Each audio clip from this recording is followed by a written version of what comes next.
नमस्कार मित्रांनो, माझ्या यूट्यूब चॅनलवर तुमचं पुन्हा एकदा मनपूर्वक स्वागत आहे। आज आपल्यासाठी एक मोठी आनंदाची बातमी घेऊन आलो आहे। राज्य सरकारी कर्मचाऱ्यांसाठी मोठा दिलासा। वेतनासाठी निधी मंजूर करण्यात आला असून यंदा पाडवा ईदपूर्वीच पगार खात्यात जमा होणार आहे। काय आहे महत्त्वाची अपडेट? महाराष्ट्र शासनाच्या वित्त विभागाकडून बीम्स प्रणालीद्वारे शालेय शिक्षण आणि क्रीडा विभागासाठी मोठ्या प्रमाणावर निधी मंजूर करण्यात आला आहे। यामुळे कर्मचाऱ्यांच्या पगारात आता प्रतीक्षा करायची गरज नाही। सणासुदीच्या आधीच वेतन मिळणार आहे, ज्यामुळे आर्थिक दिलासा मिळणार आहे। महत्त्वाचे मुद्दे मित्रांनो, निधी वितरण। वित्त विभागाकडून बीम्स प्रणालीद्वारे मंजूर झालेले निधी शिक्षण आयुक्त, क्रीडा आयुक्त आणि मंत्रालयातील शालेय शिक्षण व क्रीडा विभागाच्या उपसचिवांना वितरित करण्यात आला आहे। खर्चाचे नियोजन।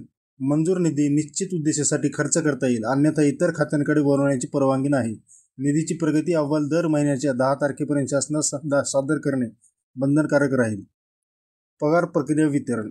वेतन अनुदान थेट ECS प्रणालीद्वारे कर्मचाऱ्यांच्या बँक खात्यामध्ये जमा होणार आहे। कोणत्याही परिस्थितीत ऑफलाईन पद्धतीने रक्कम वितरित करण्यात येणार नाही। कर्मचाऱ्यांना मिळणार आर्थिक दिलासा। यंदा गुढीपाडवा आणि ईदच्या आधीच पगार मिळण्याचे असल्याने सरकारी कर्मचाऱ्यांचा उत्साह द्विगुणित होणार आहे। यामुळे कर्मचाऱ्यांनी आपले सण कर्जांचे विंचतेने न अडकता साजरे करू शकतात। विशेष टीप मित्रांनो, शासनाच्या वित्तीय अधिकार नियम पुस्तकानुसार हा निधी वितरित केला जाणार असून आर्थिक पारदर्शकता आणि शिस्तीचे नियम पाळला जाईल। मित्रांनो, ही बातमी आपल्याला कशी वाटली? चांगली वाटली असेल तर व्हिडिओला लाईक करा, शेअर करा आणि चॅनलला सबस्क्राईब करा। नवीन अपडेटसाठी बेल आयकॉन प्रेस करायला विसरू नका, जेणेकरून सरकारी निर्णय, वेतन अपडेट्स आणि आर्थिक बातम्या तुम्हाला तात्काळ मिळत राहतील। धन्यवाद मित्रांनो, जय महाराष्ट्र।